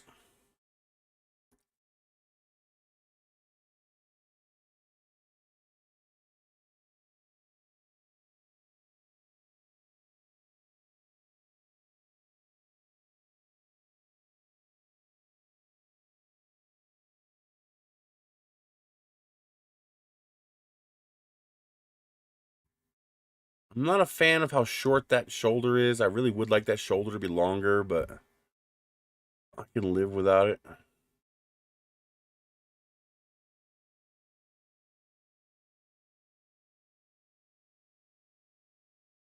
Now, one of the problems you have with making a nose cone like this is that the bottom of the nose cone is open.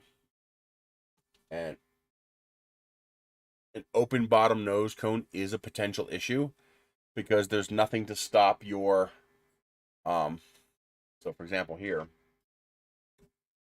there's nothing to stop the parachute from being blown into the end of that nose cone. And that could be a problem. Less likely to be a problem on a rock at this scale, but it could be an issue. Now, easy solution for that, you get a can of Great Stuff expanding foam and you put a squirt of it right in the middle of the nose cone. Problem solved. One squirt. There you go. Because that'll take more plastic. That'll take a lot more plastic. Closing it up will take a whole heck of a lot of plastic. And there's just no reason. Plus, by having access to the inside here, I have lots of surface area to attach the shock cord to. And I can make the nose cone a solid nose cone. Just have infill on the inside. But now you're talking, now instead of being a 4.2 pound nose cone, it's going to be a an 8 pound nose cone. There's no reason to make it that big.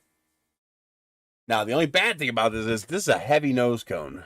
This is a 4.2 pound nose cone, 2 kilograms of plastic, 1.918 kilograms.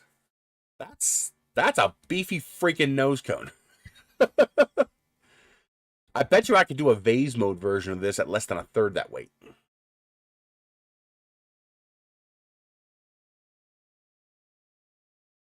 Yes, but I would rather just, okay.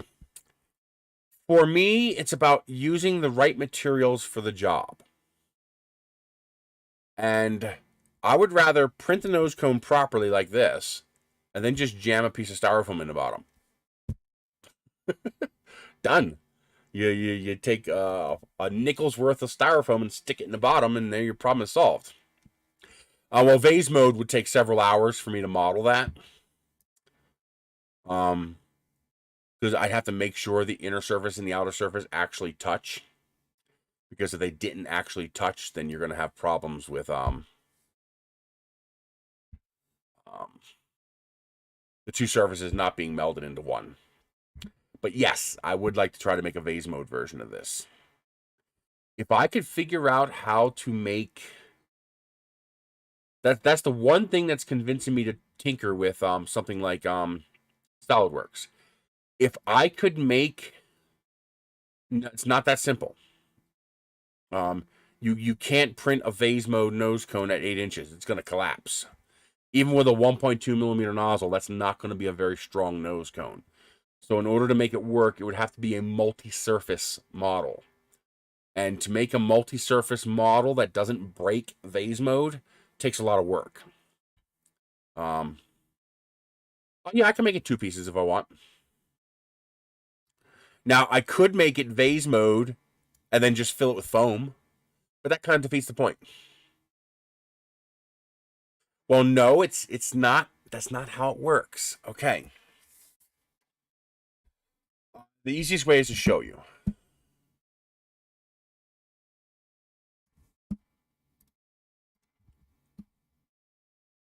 There are certain rules you have to comply with in order for vase mode to work.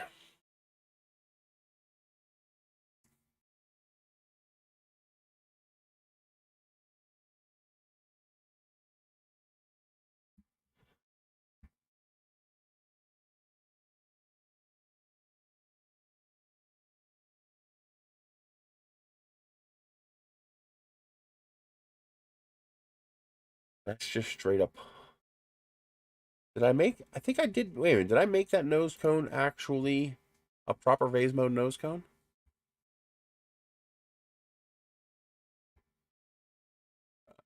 Dude, I invented the process.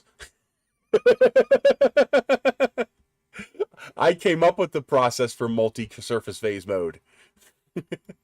So trust me, I know, but there's rules. Here we go. So this is what we need. F15 nose, export STL. Okay.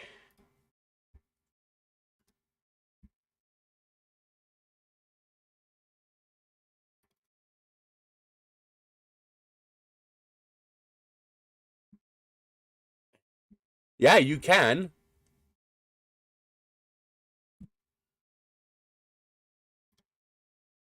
So let's go back to a 0.4 profile. 494. Probably closer to 96.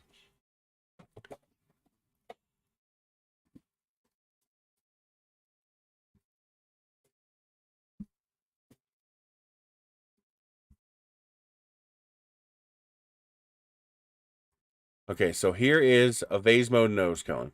Let's see, travel and retraction. As you can see, there are no travels. There are no retractions. So this whole thing is vase mode. So here's how this works. This is very skinny. I believe so, about 6 years ago, 6 or 7 years ago. I don't think anybody did it earlier than that. Okay, so as you can see, this whole thing, even these mounts for the shock cord, are all vase mode compatible. Okay, so you see I have an inside surface and an outside surface. I connect the inside and the outside with this slice that goes all the way through the model. So as you can see, actually, if I go all the way down to the first layer, there we go. So as you can see, only this cut right here goes all the way through the model. And that's to allow it to move from the outside to the inside, do the inside, and then move back to the outside. Now that's easy enough. That's easy. Any program can do that. All you gotta do is hollow out the middle of the model and put a cut plane right through the model, and you're done. But when you make a nose cone this big, that's not gonna have any structural integrity, especially if you're printing it with a skinny nozzle. So to give my multi-surface complex models structural integrity, I added these ribs. Ah, come on, don't do that. The Tinkercad and Simplify 3D use different keys for moving.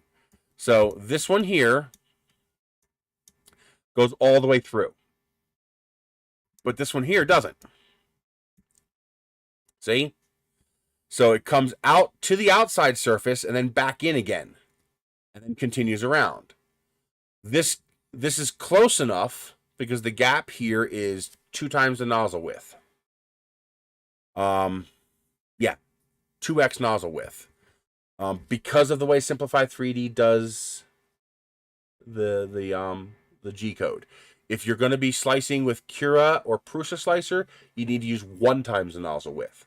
But in Simplify 3D, it's 2 times the nozzle width, which I actually prefer. Basically, Simplify 3D draws from the outline of the model in, while Cura and Prusa slicer draw from the center of the filament path and out in both directions.